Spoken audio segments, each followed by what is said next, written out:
Émission ya lelo et bandit tozali bongo lundi 8 septembre 2025 bana Kinshasa bana Congo central mbote la bino ndenge boponi magazine d'actualité info direct pona kolanda basango ya mboka boyeba ke mokonzi ya mboka Félix Antoine Tshisekedi Tshilombo yazalaki kuna na Guinée équatoriale na Malabo pona ko participer na 7e session ya CEAC boyebi masolo ya Afrique centrale masolo etali économie babetaki masolo yango kitoko kasi mpona ba détail Jacob Makumba apesela biso tolanda.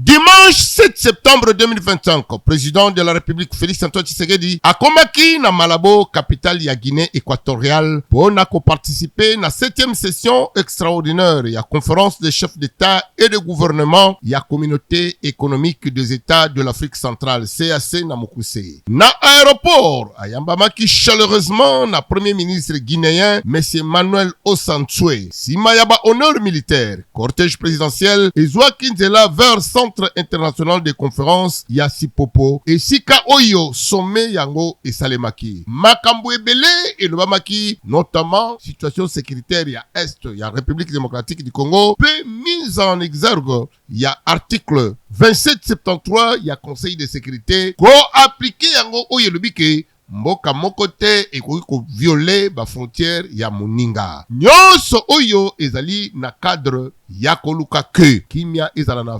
Afrique eluka moyen esangana pe etombwama elongo. Ezalaki na cadre ya 57e réunion ya conseil des ministres pa wapi premier ministre chef du gouvernement Juliette Soumina Tuluka betaki sete na koyeba ko rappeler pona banzela o ezali déjà ko salama papa mama asengaki na ba ministre to la ba gouvernement ba accélérer surtout banzela esi avant que bamvula et bandapo et éviter o ezali ba catastrophe ya ndenge na ndenge bo ba réunion wana ezalaki bongo présider et pas ya mokonzi ya mboka Félix Antoine Tshisekedi Tshilombo pa wapi ba rappel ezalaki belé par rapport ya contrôle rigoureux ya gouvernement papa maman ba détail to landango na reportage ko. Kinshasa, 7 septembre 2025, Première ministre Juliette Soumina Tuluka ye azwaki bongo part na 57e réunion ya Conseil des ministres o esalamaki bongo mokolo vendredi dernier sous la direction ya président de la République Félix Antoine Tshisekedi Tshilombo boyeba lisusu ke chef ya gouvernement ye azongelaki mingi intervention na ye na oyo etali 3 principaux points relatifs na action gouvernementale ya liboso ayebaki ko aborder sujet relatif na évaluation ya ba travaux ya ba infrastructure en cours ya perspective na o etali retour ya saison de pluie. Bondi melangai ye a rappela ki attention ba membre na conseil ya koyeba kosala ba recommandation ya séance ya travail oyo ye ayeba yo kozwa mokolo jeudi 4 septembre 2025 na primature na ministre ya infrastructure ya travaux publics, ministre provincial en charge ya infrastructure ya ville ya Kinshasa ainsi que ba service technique pona koyeba kotia ba point na misala oyo ezali kosalama à la ville ya Kinshasa pe à travers le pays. Boyeba ke banzela ebele o ezalaki ya kobeba misala ezali en pleine exécution bondi milangai et comme kokoma déjà possible enfin ya koyeba ko assurer suivi moko ezala rigoureux na part ya gouvernement bondi milangai nyoso oyo porte-parole ya gouvernement Patrick Muyaya yende alobaki yango au cours ya séance ya travail oyo chef ya gouvernement a pesaki ba instruction claire pour na o etali évaluation ya temps réel na ba différents chantiers oyo ezali ko salama awa na Kinshasa. Premier ministre ye abetaki lisusu sete na kati ya conseil ki ba préoccupation majeure ezali bongo exprimer et pas ya ba patronat oyo bazali ko porter notamment sur cadre permanent pe ya concertation. Bondi melangai ya application ya SMIG ya parafiscalité oyo ezali relatif na carburant pe ya énergie paiement ya ba marché public oyo ezali exécuté na dette intérieure pe ya lobelaki lisusu kitis fiscal ya TVA oyo ezali loi de finances 2026 ainsi que sécurisation ya ba site minier pe climat ya ba affaires générales devant le représentant ya secteur privé. Bondi melangai ayebaki ko réaffirmer volonté ya gouvernement ya koyeba ko bâtir climat d'affaires compétitif, prévisible, pe attractif.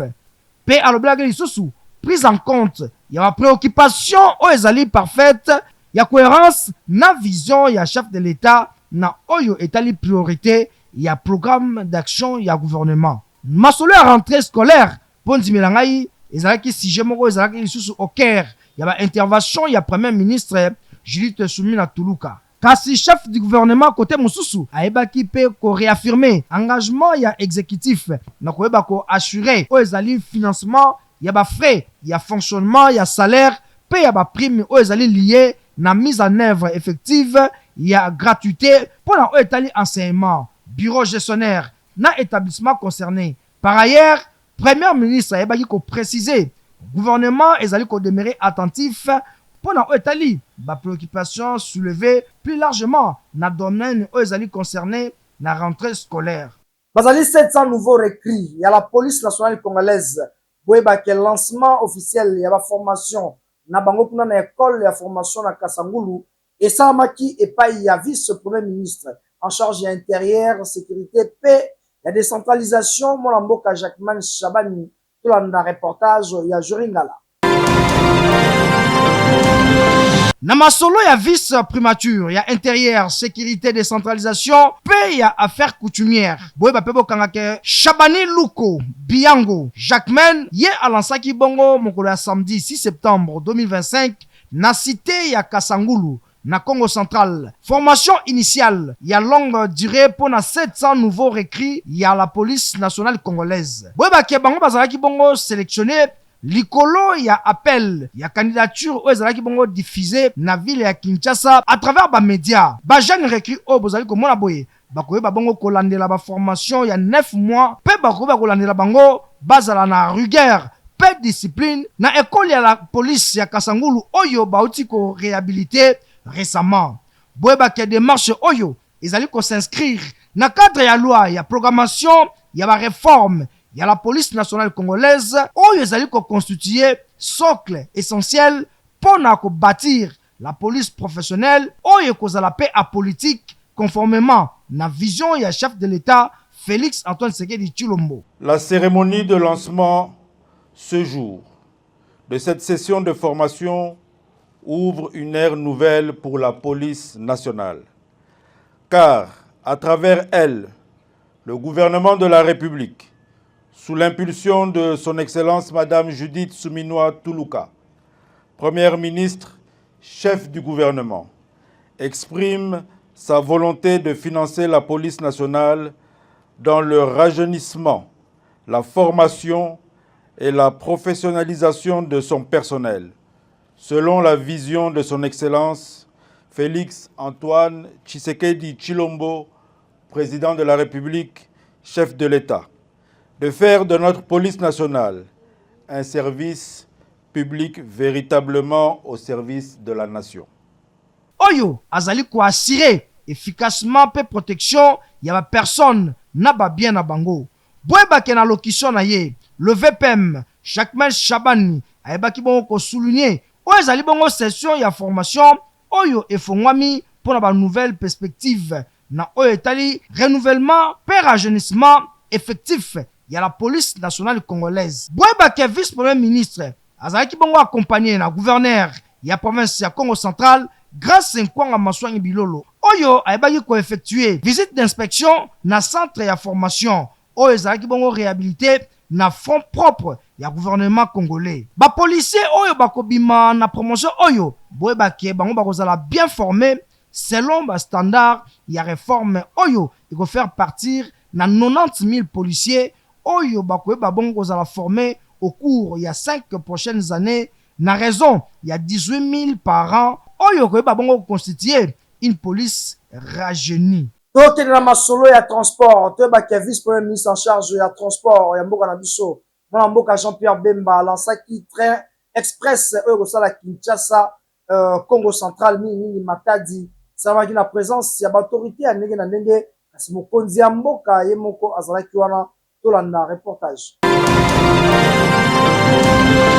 3 ans après une existence ya trafic ferroviaire Kinshasa Matadi, suite ya kobeba ya banzela pe kozanga ba locomotive ya malamu na Onatra, kasi après effort ya gouvernement. Vendredi 5 septembre 2025, le vice-premier ministre et ministre des Transports Jean-Pierre Mbemba Gombo, na présence du président de la République Félix Antoine Tshisekedi, a salaki lancement ya train express oyo ekosunga population de manière que babanda ko traverser Congo central pe kokoma Kinshasa pe vice versa. Lisusu pona voyage na bango ko wuta Kinshasa pona kokoma Matadi, voyage ya 8 heures du temps mokoka. Lokola nzela yango ewumeli malgré makasi nyonso oyo l'État asali elongo na onatra pona ko moderniser nzela oyo kasi balobi ke train na esika sala 6 heures de temps abandana ko sala 7 heures de temps jusqu'au moment où makambo nyonso ekozala bien. Sima ya ba discours ya ndenge na ndenge mokonzi ya mboka Félix Antoine Tshisekedi akataki riban symbolique ya inauguration ya fonctionnement ya train oyo pesima akotaki na kati ya ba voiture pona kotala bisika oyo population abanda kovanda abandi ko visiter voiture moko na moko bondi melangai train oyo ekozala différent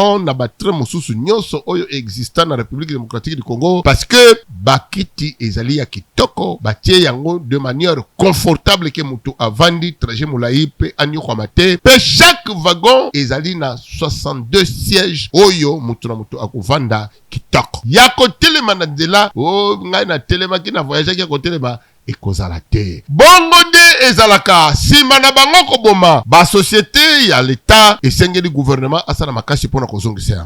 yango wana ata soko ndimaka te kende na gare tuna bakoyebi soki train express ebandi penza na mboka na biso nyonso toyebi ke bato ebele bakanga bango omona azali innocent bato ebele omona bakangi so otali bien asali eloko te bikangela mwanza na Kinshasa me baautorité batelemi balobi oyo bakokanga oyo asali eloko soki tasala eloko te tika ye mpo bapolisier ebele to ba-OPG ebele bakomisi yango shida kokamwa Kinshasa. Il faudrait qu'il y ait qu'on révèle un retour dans le reportage. Bakondi ya la police nationale congolaise bondi milanga bayoki mbela ya info direct oyo azalaki koloba likolo ya bikangela mwanza oyo azalaki kosadema na ville ya Kinshasa à travers basouciat tala awa colonel azoleka aye kotuna bato batondi na kati basali nini atuni policier alobi tokangi bango pona infraction tala colonel atuni yo bima awa osali nini ona sali eloko te bakangi yo po ni ona zakoleka nanga baeka bakangi yo bima na yo kende babotola kyo nini eloko te atuni ya mibale yo bakangela kyo nini te na monaki bango bazo menacer batu ngana kimi bango balobi ese infraction yako kamwa colonel akatana et depuis ka kokima ezala infraction yo kandenge alobaki yo na nzela amoni policier abandi kokima amoni kuluna abandi kokima siko akokende wapi nana kobakela ye nana ko protéger ye aki vous avez que vous avez des mauvais comportements suka na maso mokonzi ye moko alobi bokangelanga policier oyo parce que norme ya musala ayebi yango te tala susu awa major azotambola pona kosala contrôle akomi na souciat atuni me bato baza awa basali nini abandi kotuna moko na moko bolanda ndenge esalemaki yo sali tena ndoko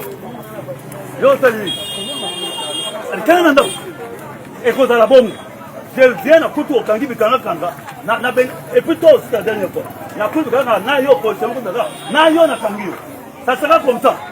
faut ça va tout faire indiscipliné attends dois laisser appeler fais appeler na c'est quoi ça parce que je déjà vous ne foutez rien quand muta le canal soma lipa okangai muta le canal soma kwanga okangai c'est quoi ça na sina bongo. C'est la dernière fois. Sukalamaso apekisi ba agent alobi botika bikangela mwanza. Population esengeli atambola na kimia kati na mboka na ye sans inquiétude. E bandi boni population akima kuluna abanda susu kokima la police. Tata oyo boye elingi koloba ke mbela ya info direct e yokani po bikangela mwanza ekozala lisusu te. Soki bakonzi ya district nyonso bazwi discipline oyo elingi koloba population kovanda kimia bakango be mutu akwai na mbeba ezaka bongo te na commune ya Makala boyebi ke kuluna ezali korene makasi ba maître volontaire na la police basangalaki pona ko matraquer pe kokanga ba oyo bazali ko semer terreur ba côté wana tolanda reportage ya Alain Lused. tozali na route ya Elengesa précisément na sous-set ya Singa oyo kamemaka pa Major Bushiri précisément na avenue ya Singa bana Congo nyonso bayibi yango pe bana route ya Elengesa botulanga nini lelo bakangi mwana mwasi oyo bomoni kitoko bonzenga suite bakangeli ye nini ye abomaka bakuluna na ndako na ye tango bakangi mwana oyo ayelaka ye biloko ebele pe ya placement ya ndenge na ndenge ya seretofaka na yango mais ba maître volontaire ba comprendre que na mabele bakala il faut kuluna esila opération zéro kuluna yango tango bamonaki bandeko oyo bazali ko menacer ndeko moko bakangaki ye en collaboration na la police bayaki na inde ti na set ya Singa oyo kamemaka et pas Major Bushiri commune ya monga fula bazali na sengo makasi en collaboration na commune ya Makala ndenge kaka batasi set na bango ana vini Singa bazali kosala mosala bango kitoko tango magazine info dire bakomaki wana boyoka population et puis l'autorité bakambaka siatu wana bokone balobaki tozala makala na commune ya Singa toyoka batu oyo po eleki soki tovandaki na biso babengi biso na telefone bibana wana bibana na bazongeli mabe namoni toye tosangani toke tolinga bango misu bakimi mais tokozwa bango kati tokozwa bango pona Major Bushi pena na makala fa rumela babakisela ye bambula po musala na yazo sala to mona ngo pena eza normal par rapport à bato bazala ki pe susu liboso mais pona Major Bushi Zama pambula donc musala maître volontaire contre la police tout ça musala même moral il y a bien eza la police ya Singa azo sala musala na ye aza chef na biso ayeko sa azo sala ne musala na ye pona bato pe na bato mabe biso tokotika la kolemba bango te tokosembola bango tina suka eza musala to nyima to poeta serment ya makasi ezate na bato elamba ya makasi o baza pena donc bazo bebisa musala na kata pena boy na kata mabele oyi baza na kati armée za moko toko singa kaka ba maître volontaire en collaboration Major Bushiri bosana mosala meno kitoko po Elengesa ezali na makambo be makasi po avenue Croquet avenue Elandi lisusu na sena ngo Samso mabe ezali ya ndenga kosakana te route Elengesa oyo ezali liningi ya pamba po bakonzi ebele balika awa Major Bushiri sala mosala kitoko soki osali yango bato bakosepela na yo soki osali ya mabe population pe bakoyina yo na ndenge ya mabe makasi en tout cas topesi matondo na mosala bosali mokolo lelo na Kinshasa ba commune ebele baza na problème ya mai donc mai ya komela eza pasi bazaka na mabulu yango pe faut kosomba mai yango pe eza vraiment potable te ezali komema ba maladie ya ndenge na ndenge Dorcas au fond na pour un compte info direct Likambu eteli eau potable tope mai ya régie des eaux na ville province de Kinshasa et comment lango pasi pe kokamwa surtout na ba quartier tope na ba commune mususu alors que mai eza droit fondamental ba famille mingi bazo vivre na ba quartier périphérique ya ville province de Kinshasa mai ya régie des eaux et bimakate ba robinet et comment lango ba échantillon na mapangu lokola kaya ba commune oyo Bumbu Selembau Makala Ngaba Kimbanteke Monga Fula mai ya régie des eaux et comment lango komba munene po na population ya côté oyo ba koma la bango kosalela mai ya mabulu ya ba forage pepo na kozwa yango il faut kotambola ba distance ya milai na makolo chaque jour ya koyeba ezake mai yango ezalaka pe ofelete bidon 200-500 francs et bongo ba oyo bazalaka na mbongo te basalaka ndenge nini utilisation ya mai yango pe eza vraiment malamu mingi te na santé po mingi pe batretaka yango te population ezali exposé na ba maladie tokosenga na régie des eaux pe na gouvernement ba agir rapidement po l'eau c'est la vie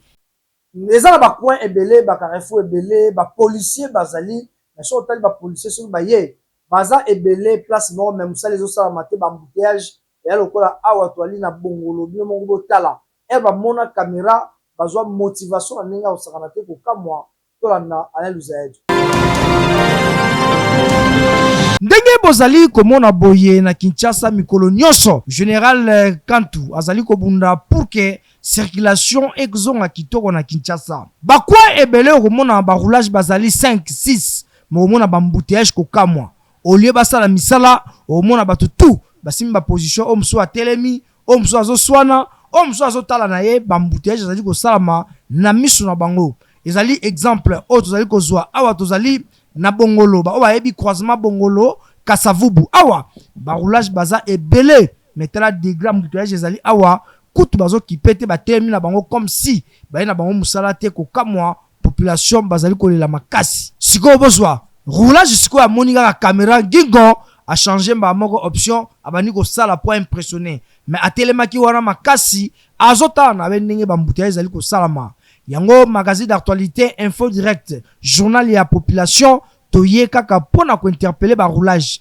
soki ba tsebino na ba Carrefour partout bosala musala ezateka so boyoki ga kuna Girofard ezali koya bo bakonzi bazoya bani ko panza nzela mais soki boza bino moko bovani na bino boyota masolo bozelaka ba 1000 francs pona likelemba kokamwa embouteillage eza cause ya bachauffeur ya bongolo bachauffeur batosaka code de la route te yango wana tosembola bango mpenza tozosembola bachauffeur ngai capitaine Mwanza commandant sego ya bongolo defo eza ya bachauffeur batosaka code de la route te komanke bato le chauffeur code de la route ayebi te soki otelemisi ye ye aza kaka presse ezala bapersonnel ndenge moko kowelela nzela bakside ezosalama mingi cause ya bachauffeur na masolo ya sport boyebaki bainspecteur ya FIFA bazalaki awa mpona kotala ndenge nini stade na biso est ce que ezali korépondre na banorme to te yambamaki epai ya ministre Didier Budimbu bolanda ndenge elekanaki me tokosenga mpe awa bandimi yango ezorépondre na banorme papa mama tobatela yango eza teke bopoli bandi kobuka kosala badésordre eza malamu te tolanda tala ndenge kaka ezalaka avant ba match international ebeta FIFA atindaka ba inspecteur na ye po ba homologuer stade de martyrs endimama de manière que match ebetama awa entre Léopard ya République démocratique du Congo na le Lion de la Teranga ya Sénégal bondi melangai dimanche 7 septembre 2025 ba inspecteur ya FIFA ba yaki ndenge kaka bozomona na stade koya ko vérifier soki stade ezali na ba norme bakoti awa na ba vestiaire bozomona bakoti na ba bureau batali bisika nini ba joueur bazulaka repo bakoti ti na ba toilette batala ebongo tango bayaki kotala bifandeli ya ba spectateur bakotaki bakitaki peti na terrain nyonso oyo bamonike stade de martyrs ezali digne et recevoir ba match ya minene bolanda inspecteur ya FIFA ndenge alobaki. Donc on a commencé le terrain, en fait l'inspection s'est faite hier. On a commencé l'inspection à 9h du matin, 8h30, 9h. On a fini à 14h. Donc il s'agit du test pour la FIFA, donc certification FIFA du terrain. Donc on a fait l'absorption des chocs, la déformation, le rebond vertical, le roulement, la planéité. Donc le terrain, il a déjà un certain âge, je crois 3 ou 4 ans, quelque chose comme ça. Donc il n'est pas forcément dans l'état qu'il était il y a 4 ans. Par contre, on l'a trouvé en bon état pour FIFA Quality, c'est-à-dire qu'on va comparer les résultats au FIFA Quality. On n'a pas eu de problème particulier sur le terrain. Pour nous, la compétition peut avoir lieu. Pona yango tokosenga peuple congolais et sengeli kozala tolérant, les meilleurs gagnent. Soki équipe poli et poli kaka soki pe gagner et gagner botika likambu ya kobebisa stade po lelo stade de martyrs est commis homologué après effort ya gouvernement. Kasi population et sengeli kozala éduqué de manière que ce côté stade kokene kubukate kobebisa pe lokote. Au côté pe na salle d'hygiénique, ya ba salle ya hygiène, sala zongona yo to suba na ndenge ya bien de manière que ebebate. Na banza lokola stade na biso ndimami to batela yango pe. Kitoko. Pour la match à lobby RDC Sénégal, toyebi ki lobby ezala le 9 septembre 2025 ekoinda mabe kasi bakinois batikali indifférente bapesi ba pronostic na bango na micro ya Alain Luzaejo na Dorcas Ofona tolanda.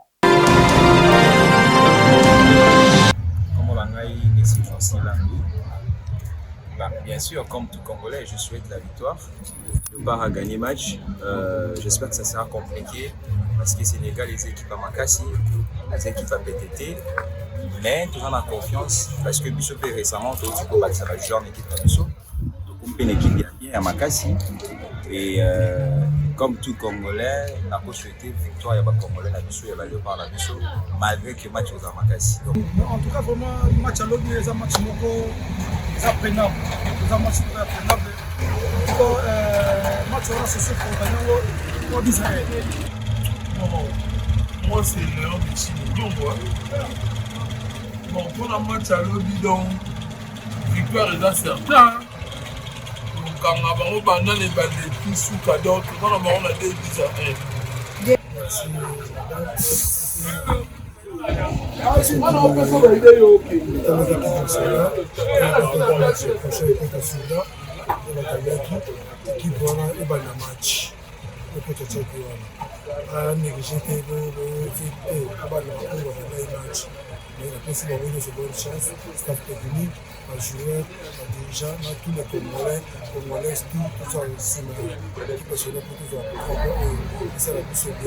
Vidéo du jour na biso ya lelo na compte ya bonne humeur papa maman oya ba stress parfois poche ya vidéo za na piaka mais to seka ata pour seka eza ofele to landa Shaki Mawete.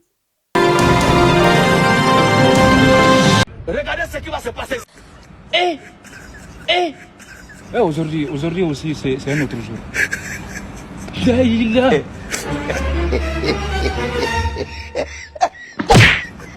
Le monde part en couille. God have mercy upon us.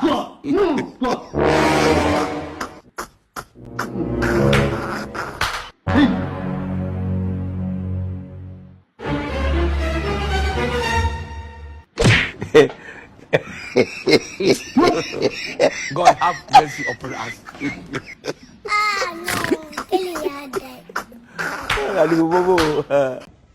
Yellow, orange, yellow, orange, yellow, yellow, yellow,